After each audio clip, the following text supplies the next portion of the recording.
Hello. In this video, we're going to go over solving this limit using the conjugate. So the reason we have to use the conjugate, we can't just plug in this zero value, is because it will get us a zero in the denominator. Now I'm going to rewrite this because this is a bit blurry. 9 plus x and minus 3 all over x. So if I were to plug in 0, what we would get is square root of 0 plus x plus 9 plus 0, sorry, 9 plus 0 minus 3 all over 0. This is a problem. I'm not allowed to have 0 on my denominator.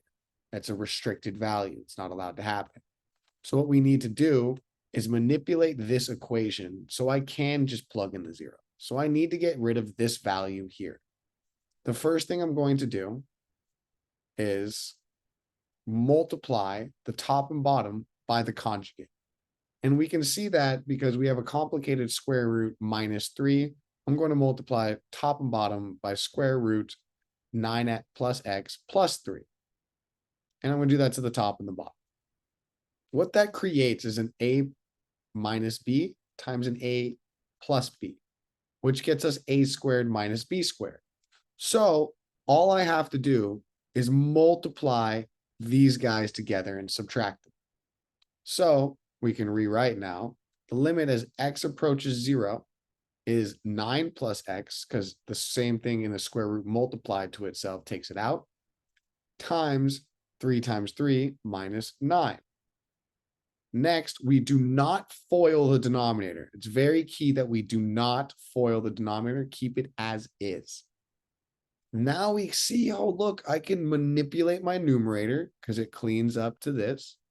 And we see that, let's actually pull that to the side so I don't have to rewrite that fraction 100 times. This can be rewritten 9 plus x minus 9. The 9s will cancel. And then I have x all over x times square root 9 plus x plus 3. The x's will then cancel. We rewrite 1 over the square root of 9 plus x plus 3. Now, I forgot to write the limit as x approaches 0. We have to make sure we write that each time.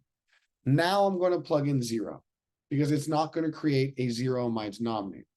When I do that, I get 1 over 9 plus 0 plus 3, which becomes 1 over 3 plus 3, which is 1 over 6.